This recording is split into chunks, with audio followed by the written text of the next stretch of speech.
Hi there, I'm Peter Millard, and in this week's shorter video, we've got a little bit of Domino Follow-up. That's coming up next. So I did a couple of videos over the weekend about Festool's Domino. I wasn't at all sure about doing these, to be perfectly honest, because it is a 10 or 12-year-old tool, and what's the interest in that? You know, there's an awful lot being written and videoed about Festool's Domino in the past. What's the point of doing another one? On the other hand, I felt there's been a bit of a sea change, a tidal drift in people's attitudes towards the Domino, particularly over the last year or two, in that it's gone from being very much an aspirational tool to something that people are actually buying for themselves, whether through indulgence for their own hobby, or just perhaps they've had enough of trying to wait for a second-hand one to come onto the market at a reasonable price. Anyway, we'll come back to that a little bit later in the video. But there's, as always with these videos, they've been very well received. I wasn't sure how they go down, but they've been very well received and well watched. And thank you everybody who's both watched and commented. But as always, there are some comments and some points that I wanted to address, and a couple of things that I'd missed from the original video. So this is just going to be one of those me talking videos. If you're looking for something with a bit more action, then come back on Friday. First and foremost, it was in my script, but I completely neglected to mention it, or it was edited out. The Rick Kristofferson Supplemental manuals. Rick used to work for Festool USA, I think, and I don't think he works for them anymore. Whatever, he wrote supplemental manuals, and they are excellent, written in plain English or plain American. Anyway, there's a link to the Domino one in the two previous videos, and there's a link in the description of this video to the supplemental manual as well. It's a free to download PDF, and it's really well written.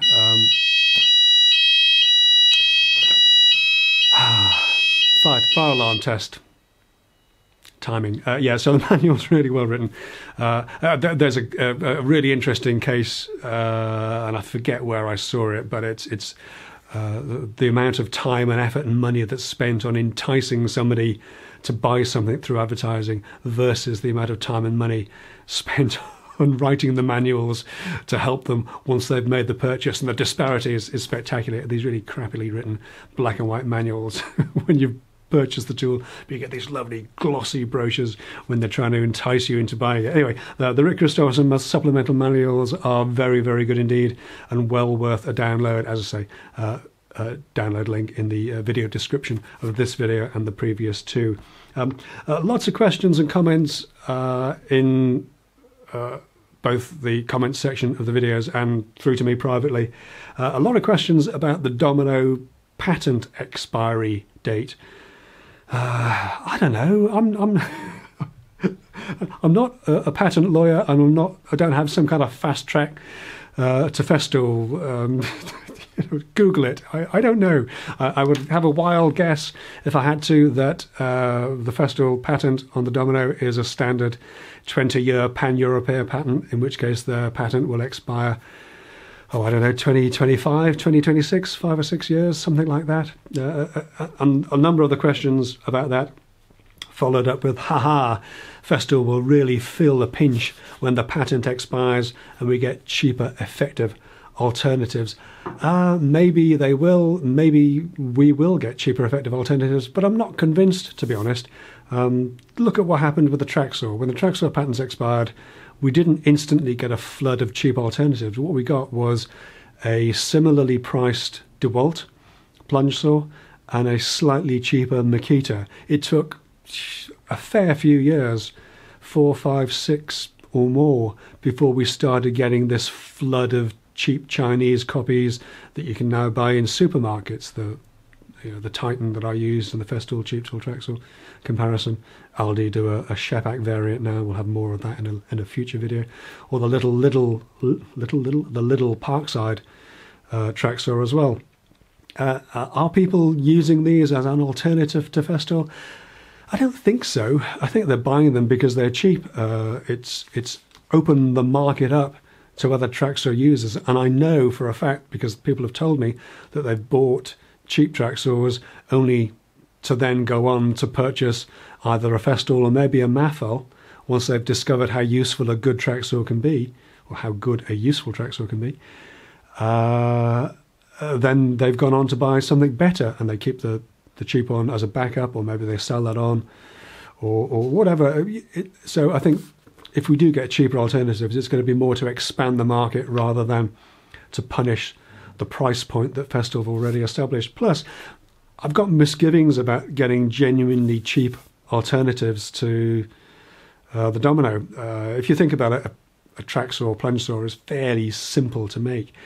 Whereas a Domino, you've got a spinning bit that moves side to side and plunges in and out all over a very short distance, has to be super accurate, super precise. I mean, just look at the Maffel Duo Dowler. There aren't many alternatives to that. There's the Triton, which is pretty woeful, and that's just two spinning bits that go in and out. I don't know if I've mentioned this before, but the Triton Dowler was to be the third leg of my Festool cheap tool series. We had the track saw, we had the sanders, and I was going to do the Triton Dowler against the Domino because it looked like a cheap alternative. I bought 3 of the Triton Dowlers and I couldn't get one that worked well enough to make a comparison. So, and as I say, that's just a couple of spinning bits that go in and out. I think the chances of making something as sophisticated as a Domino in terms of engineering at a very cheap price, I think is pretty slight, pretty modest. I mean, just look at the cheap biscuit jointers, the number of biscuit jointers that you get that are cheap and cheerful, that put the biscuit in at a slight angle, so when you spin it round, the two halves don't meet. Interesting. We'll see when the patent expires, whenever that is, but I don't hold out a great deal of hope for much cheaper alternatives. Another question was about, I mentioned the fence issue, and we had a couple of questions about the reliability of the tool. I may have overstated this. The very, very early models of the Festool Domino, 2006, maybe into 2007 sort of vintage, were ones that had this slight issue with the fence where it didn't lock fully and would drift over a long run of Dominoes. This is a non-issue now. This is sorted a decade ago. I only mentioned it in the context of how the domi-plate, this black thing, came about. It was in a direct response to solving that fence issue, and obviously, as I said in the previous videos, it has benefits now when it comes to doing those kind of perpendicular plunges in the face of a board. The fence issue is a complete non-issue now. It's completely resolved, and it shouldn't colour your purchasing decisions at all. As for the reliability of the tool, absolutely 100%. I've owned this for, as I bought this one in 2008, and it's a 2006 model, so it's 12 or 13 years old, and I've owned it for more than 10 years, and it has been faultless. I've had no breakdowns, no problems with it. Literally nothing is done to it. It hasn't been serviced. I occasionally pull it apart and blow the dust out of it, but that's the extent of the attention that it gets. 100% reliable, no issues, no problems whatsoever. I had another question about the durability of the bits. Fair comment. I work a lot in man-made materials, particularly MDF, and somebody asked me about how durable the bits were. How many bits do I have to allow for during the course of a year? When I first bought the tool, it comes with a 5mm bit, as I think they still do. And I think I mentioned in the video I used 5x30mm Dominoes, and I used the 5mm bit for years and years and years and years and years. After a couple of years, there was a message on, or there was a thread on the Festool Owners Group message board where somebody was talking about snapping the bits. And I'd never done this, and I still never have, but I thought, crikey, if I snapped a bit, that would really leave me in the lurch. So I bought a couple of spares. These are they. This one is completely new in its packet and has never been used. This one I've used a few times. You can see by the paints come off the very end of the bit there. I use that when I plunge through the face of birch ply when I make dummy drawers, for example, because the mortise is visible. I want a particularly clean plunge. But other than that, and I can't prove this, I'm sorry, you're going to have to take my word for this, this is the bit that came with the tool in 2008. It might be the original bit that came with it in 2006. I don't know, because as I say, I bought it as an ex-demo unit from the dealer. I can't imagine a dealer putting a new bit on it just to sell it, but maybe they did. But this one bit has been the bit that you've seen me use in the Domino in virtually every video that I've done. This is a 5mm bit. It has cut tens of thousands of Domino mortises. It's still going strong in the videos that you saw on Friday and Saturday if you watch them. This was the bit that I used to do all those plungers, all those Dominoes. Durability, not an issue. Seriously. These are original Festool bits. I can't say anything about you can get alternatives from CMT, and some other people make them. Scott and Sargent do some.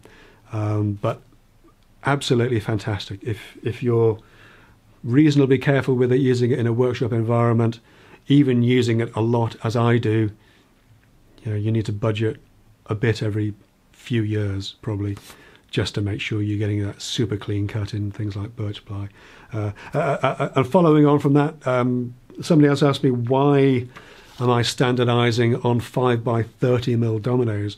Why aren't I using 6mm as I use mostly 18mm material? Surely they would be better. Would they? I don't know. Yes, taking the traditional mortise and tenon guide of 1/3 of the thickness of the stock, then yes, a 6mm bit sounds like it would be more appropriate, but I can't believe that a 1mm difference in thickness of the loose tenon in thickness of the Domino is really going to make that much difference to the joint. The reason I use it 5x30s is because of the length. Festool make a 6x40mm Domino, which means that you'd need to put a 15mm Domino, I haven't got them to hand, a 15mm Domino into the face of the board and a 25mm mortise into the end of the board. Yeah, everybody who owns a Domino is now starting to smile to themselves and nod, because we've all done it. We've all put a 25mm mortise, punched it clean through an 18mm thick board. I've done it. I'm still doing it periodically when I'm using the Domino connectors, and we'll have a video out on that before too long, I promise you, because you need to put a 25mm and a 15mm mortise in to get the 40mm connectors in. So it is an anti-idiocy feature on my part, basically, to use 5x30s, because by using 5x30s you put a 15mm mortise in each face that you're joining, then you absolutely cannot get a 25mm mortise punching through an 18mm board, because you're stuck at 15mm. That's the only reason. And following on from that, reliability of the joints. I haven't had a single Domino joint fail ever. People were asking about how much, where do you get the glue on a wide setting? Surely there isn't enough glue in the joint to hold it. The surface of the Dominoes has little indentations in it, little pressings, which actually hold the glue. And if I do make my own Dominoes, I score the surface to try and sort of help retain some of the adhesive. But there's more than enough contact between the top and bottom of a Domino mortise and the Domino itself to get a good glue joint there. The looseness of the fitting is purely a convenience. The Domino, I've said this before in other videos, the Domino is a precision tool that lets you work loosely, and it's that looseness which is its real selling point for me, because I don't have to be super precise all the time, whereas if I was using dowels I would have to be precise, because there's no wiggle room with a dowel. Now, I mentioned in the other video about how I had a quick look on eBay before I started recording, and there was a Domino on there for £630. It's actually sold for 650, so not quite as high as I thought, and that came with about 100 quid's worth of accessories. But that's still very close to the new price. I mentioned as well, I know a few guys who've bought the Maffel Dowler, and a pal of mine, I won't mention him by name because I haven't asked him about it, but he sold a 6-year-old Domino, and he got £525 for it. The Maffel Dowler didn't work out for him for whatever reason, and I need to talk to him in a bit more detail about that, because it'd be really interesting to find out. But Anyway, he's returned that, and he's bought another Domino. With the discount over Christmas, he paid £570 for the new Domino. So he sold a 6-year-old one for £525, and he's bought a brand new one for £570 with a 3-year warranty. Now, that's as close to a free tool as you're likely to get. That's an incredible return on investment. I can't say any more than that. As a business proposition, it's a complete no-brainer, and even as something for a keen amateur, a hobby woodworker, if it improves the amount of time you can spend in your workshop, I think it's a valid purchase to make, especially with an all but guaranteed resale value, if you decide not to keep it and to move it on.